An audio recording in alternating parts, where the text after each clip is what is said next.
This is KLBK's The Blitz, Friday night high school football. Welcome back to the third quarter of the Blitz. We pick up with some two-way action, starting with the Sundown Roughnecks hosting the Sudan Hornets. Roughnecks, they're already up 6-0 in the first. QB Carson Holson, he keeps it and takes it 13 yards for the score. After the two-point conversion, it's 14-0 Sundown. Still in the first, it's 21-0. Hornets get the offense going thanks to the reverse.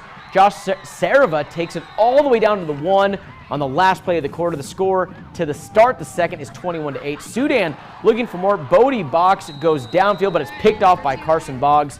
Next play on offense, Holson deep to Brandon Kinley. He runs under it. He scores there, 52-yard touchdown, and makes it 27-8. Sundown, last week we were a little concerned about their offense only beating Muleshoe 6-0. This week they bounced back, beat Sudan 59-15. Now, number 9, New Deal, they're traveling to number 3 of 2A Division II, a smaller school, but number 3, Wellington. Scoreless early, that is, until New Deal on the goal line. Colby Henderson powers the ball in. The Lions, they're on top 7-0. Would be a really big win for New Deal after a dominating week 1. We jump to the beginning of the third quarter. The game's tied at 7. Oh, Wellington's John Ramirez, he gets the handoff, and there's no Lions there to bring him down. They can't catch up to him. He takes off like a rocket, skyrocket in this case, and Wellington is on a 14-7 lead. Later in the game, it's a skyrockets on the goal line, and Creighton Killian punches it in to take a commanding lead. Wellington handing New Deal their first loss of the season. A tough game, but 22-14 your final, Wellington.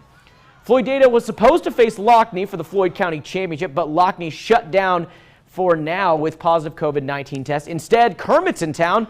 Early on, Floydada's on the 5. Quincy Gonzalez runs it out wide, powers it into the end zone at 7-0 Whirlwinds. And then later in the second quarter, Floydada, they're about midfield, right? You don't think they're not really challenging to score or anything, right? Well, Matthew Morales would beg to differ on that one. He takes the handoff to the right as well. He breezes all the way down for another score. It's 13-0. After that score, Floydada wins this one 22-6. It's not a rivalry, but it's a win, and that's what matters. Check on some scores here. Hale Center handling Highland Park 24-0. Good for them here. I mean, that's an all-around great game. Post, they're number 3 for a reason. They're wanting to make it back to that state championship, beating Forsan 39-7. It's not quite in the 60s that they had, or 70s in week 1, but still an impressive outing for the Antelopes. Tahoka, we heard Leah and Coach Landers talk about their matchup with Roosevelt next week. They beat Seagraves 26-14, so Tahoka's ready for that matchup. Smyer beating Plains 40-12. Smyer, a good outing for the Bobcats on that one. Crosbyton, they get some points this week. They don't quite beat Memphis, though. That's 30-16 Memphis.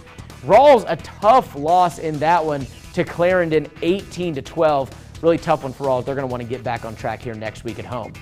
The final quarter of the Blitz is still to come. Ropes, they're looking for their first win since moving up to 11-man football since 1999, I should say. We update you on the 6-man area teams and take a look at week 3 of the Blitz. All of that coming up. Stay with us.